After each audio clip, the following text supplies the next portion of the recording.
Banyak yang bertanya tentang alasan mengapa terus kembali berkunjung ke alam rimba. Bahkan sempat hampir kehilangan nyawa pada tragedi Tanigawa. Entah, sampai saat ini saya sendiri belum menemukan alasan tersebut. Yang saya ketahui, saya sangat senang saat berkunjung ke alam rimba. Sesuai rencana, setelah melaksanakan sahur, kami langsung bergegas membongkar tenda untuk melaksanakan perjalanan selanjutnya menuju puncak Subakoro. Semangat, Dad.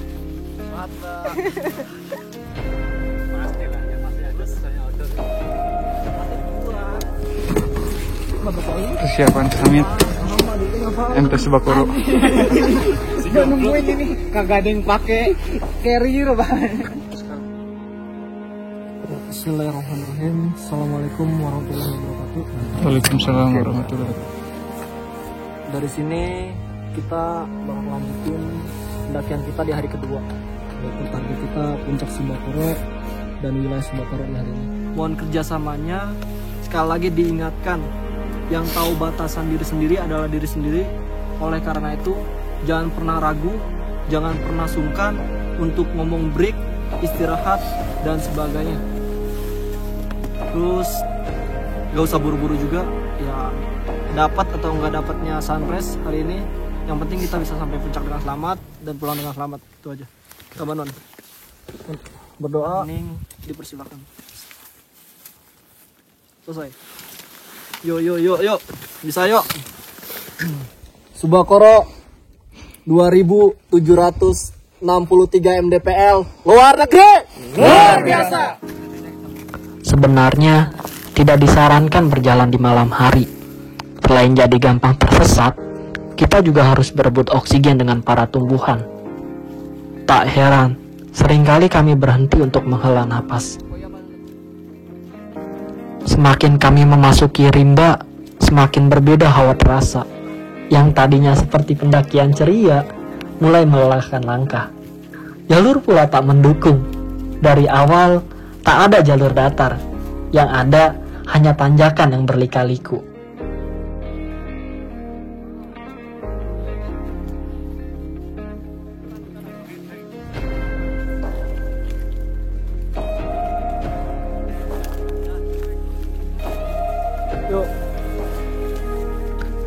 Memimpin sebuah kelompok bukan tentang berjalan di baris paling depan, melainkan harus bisa mengontrol emosi, memahami karakter kelompok, dapat berkomunikasi dengan baik, mau mendengarkan pendapat kelompok, bahkan harus memikirkan ritme langkah kaki agar tidak terlalu cepat dan tidak terlalu lama. Dan terkadang harus menoleh ke belakang untuk sekedar memastikan raut wajah kelompok.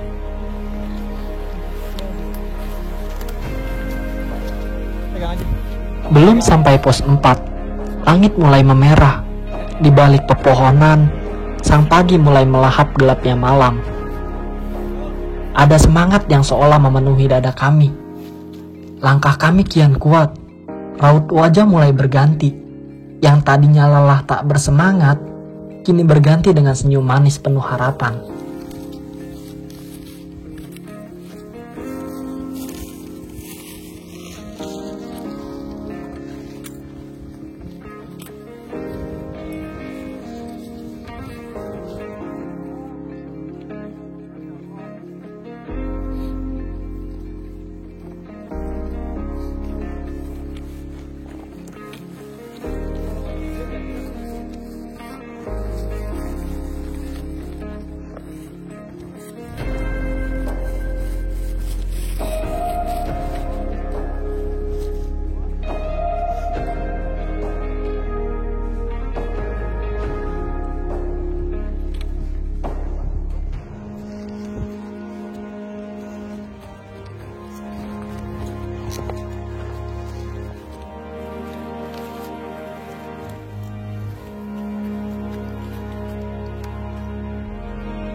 pos apa namanya?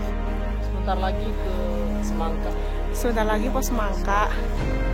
udah sampai puncak sih, tinggal naik tinggi terus muter-muter di puncak. Alhamdulillah hari ini cuacanya cerah banget, sampai nanti malam kita juga masih ngecamp di atas. Semoga semuanya lancar sampai besok pulang juga. Sehat, selamat semua, seluruh anggota happy. Terima kasih. Ya, ini leaderku. Ih, apa diri dadane. Dedi Supriyadi yang naik gunung tapi dilarang. Sang mentari kian tinggi.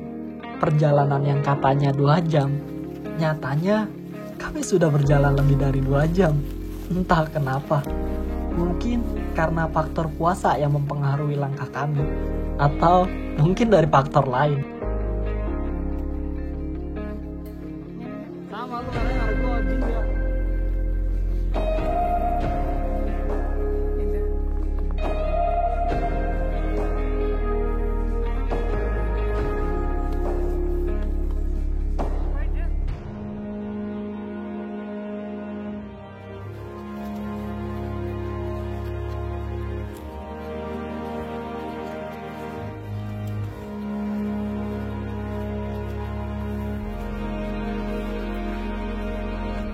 Akhirnya, kami sampai di pos 4. Pos terakhir yang akan memisahkan kami dengan pepohonan. Setelah ini, tak ada lagi yang melindungi kami dari terjangan angin.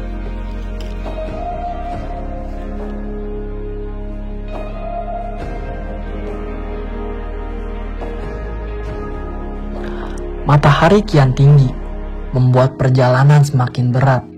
Kerongkongan kian panas terbakar. Rasa yang sangat melelahkan. Belum lagi pantulan cahaya matahari yang menyinari salju, membuat kepala menjadi pusing. Tak heran, banyak dari kami yang meminta istirahat.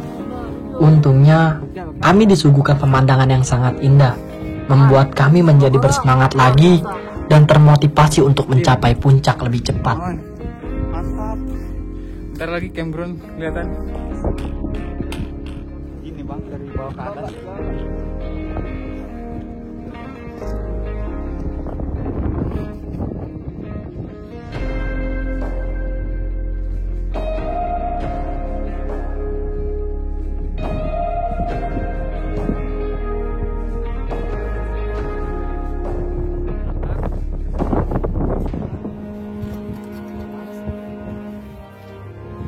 Dari sini perjalanan benar-benar melelahkan. Selain tenaga yang terkuras habis karena harus terus mendaki, panasnya sinar matahari juga menjadi faktor utama dalam perjalanan kali ini.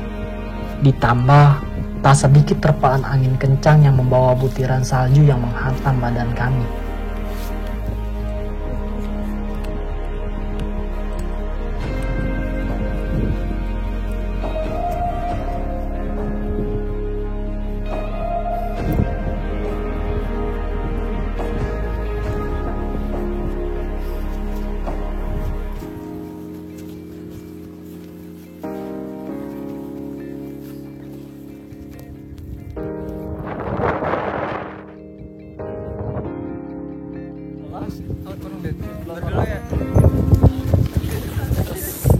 Akhirnya kita telah sampai di Enjanso Campground Subakuro 2763 mdpl.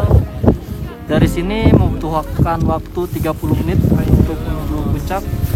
Rencana sekarang schedule-nya kita registrasi untuk 3 tenda dan yang lain dibagi tugas untuk membuat tenda di bawah. Yuk, kita sekarang. Paten.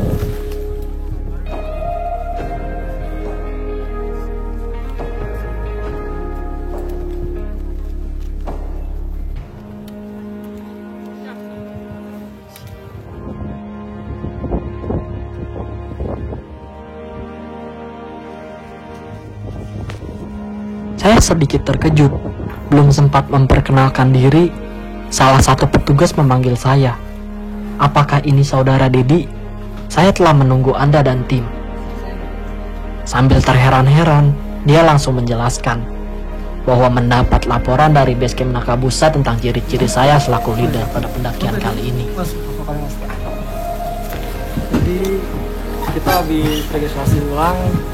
Kemarin udah registrasi online, habis itu kita tadi jelasin ini buat 3 tendanya, satu orang bayar 2.000 yen. Terus di sini ada toilet dan air juga. Untuk air 1 liternya 600 yen. Sebenarnya schedule kami menginap 2 malam di Enjanso Campground. Berhubung di hari pertama ada badai, terpaksa saya membuat tenda darurat di pos 3. Pantas saja petugas menunggu kedatangan saya. Dan mereka juga memaklumi kondisi tersebut dan mengatakan keputusan yang saya ambil untuk mendirikan tenda di pos 3 adalah keputusan yang tepat. Jadi berhubung angin cukup kencang, kita membuat tendanya nggak masuk asal. Itu sangat bahaya. Pertama ada beberapa rekan yang tendanya itu bukan tenda. Karena campground berada di puncak dan tidak ada pepohonan, kami diwajibkan membuat benteng salju agar angin yang berhembus tidak menghantam langsung tenda kami, dan serpihan-serpihan salju yang terbawa angin pula tidak masuk ke dalam tenda kami.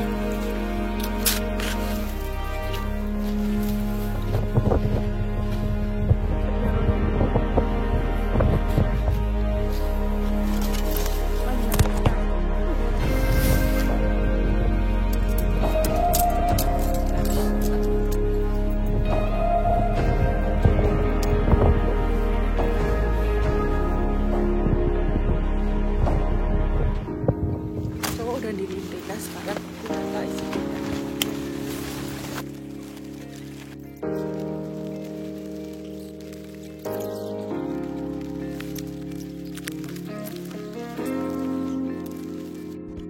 Setelah tenda berdiri, saya memberikan waktu luang kepada tim dengan catatan jam 2.30 nanti diharap berkumpul untuk membahas meeting menuju puncak.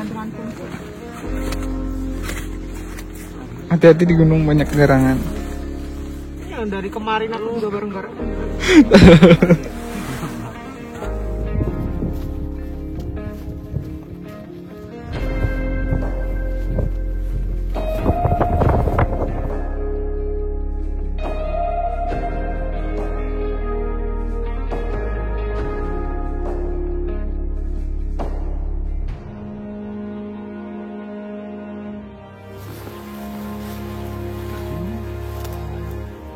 Lagi dan lagi, konflik, drama, dan perdebatan selalu menghiasi perjalanan. Ya namanya juga perjalanan toh. Mbak Sena yang awalnya sangat semangat, kini mengurungkan niatnya untuk berangkat menuju puncak. Dan sebagian besar dari kami memaksanya dengan cara membujuk, seperti Wawan, saya, dan lain-lain. Yang akhirnya Mbak Sena pun ikut serta untuk menuju puncak. Ya iyalah, masa sudah sampai sini tinggal 30 menit nggak menuju puncak? Sayang banget dong.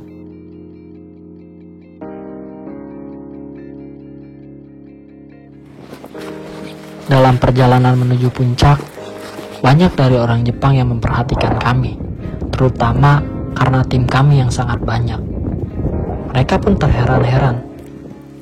Seringkali kami berhenti sejenak untuk sekedar bertukar informasi dan sedikit berbincang tentang dunia pendakian.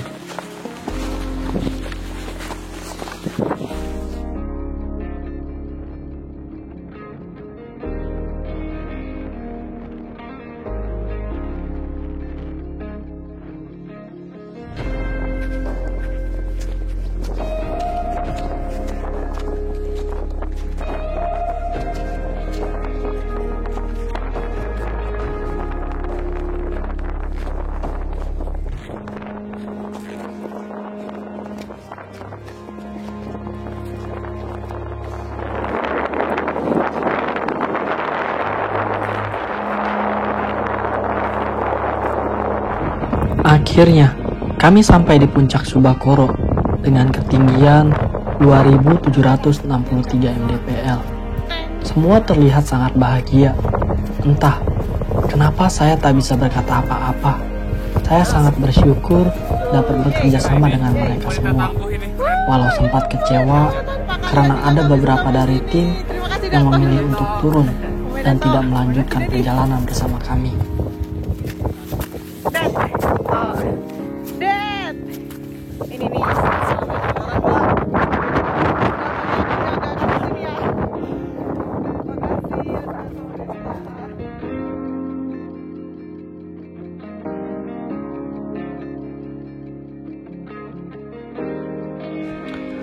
Setelah cukup bereuforia di puncak, kami pun bergegas menuju tenda untuk menyiapkan menu buka puasa.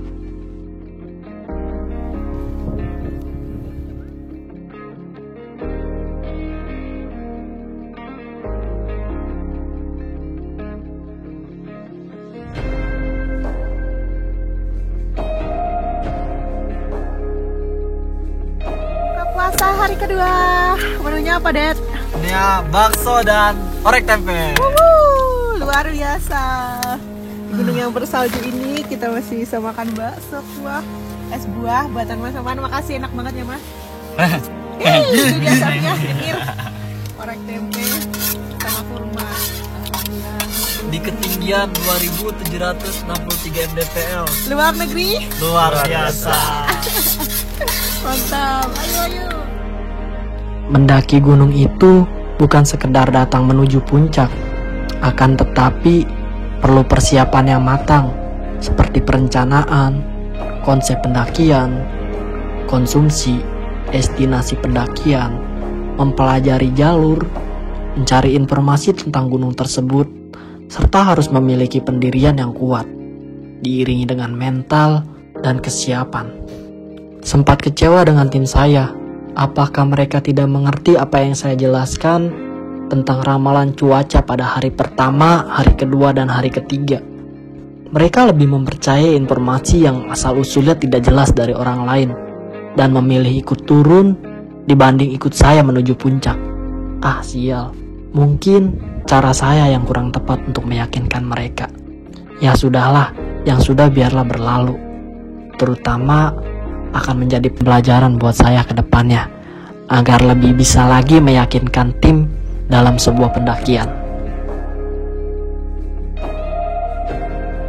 Sesuai schedule, jam 2 malam kami bangun untuk melaksanakan sahur dan persiapan untuk turun ke bawah. Angin cukup kuat sehingga membuat tenda kami bergoyang-goyang. Terlihat sangat jelas dari raut wajah rekan-rekan yang sangat panik dan gelisah. Sudah menjadi tanggung jawab saya untuk menenangkan agar tidak panik, karena panik tidak akan menyelesaikan masalah. Dan solusi terbaik pada situasi seperti ini tetap bersikap tenang dan berpikir positif, terutama bagi saya selaku leader, karena jika leader tidak bisa tenang dan memiliki aura positif, bagaimana dengan tim yang selalu mengikuti arahannya?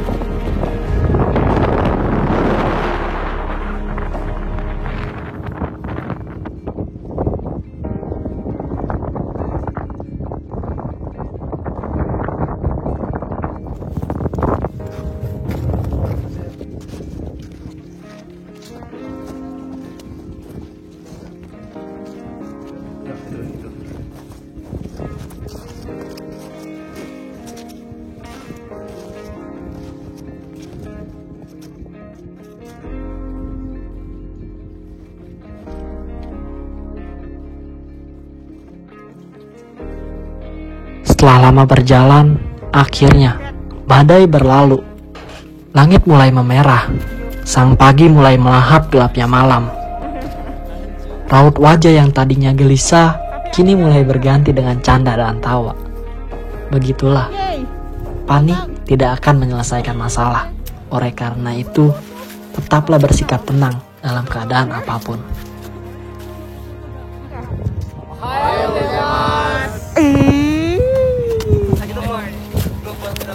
Terima kasih untuk pendakian 3 hari 2 malam Tentang sebuah pertemuan 2700 mendaki bersama kalian merupakan hal yang sangat membuat saya bahagia. Jika kita belum pernah bertemu, bertegur sapa bahkan sampai mendaki, percayalah, pertemuan dengan kalian adalah hal yang sangat saya dambakan. Cukup sekian, salam hangat, jabat erat, Deddy Supriyadi 20. Salam lestari. Untuk kamu yang selalu kuperjuangkan, kudoakan, dan kuikhtiarkan, tetap semangat menjalani kehidupan, karena kehidupan perlu semangat yang kuat. Jangan rebahan mulu, Allah memanggilmu. Hai, yang penting freestyle dulu bos. Jangan banyak gaya, kurang aksi. Kurangin aksi, perbanyak gaya. Jangan mengambil apapun kecuali foto dan video. Jangan pernah buang apapun kecuali waktu. Jangan meninggalkan apapun kecuali jejak. Buanglah sampah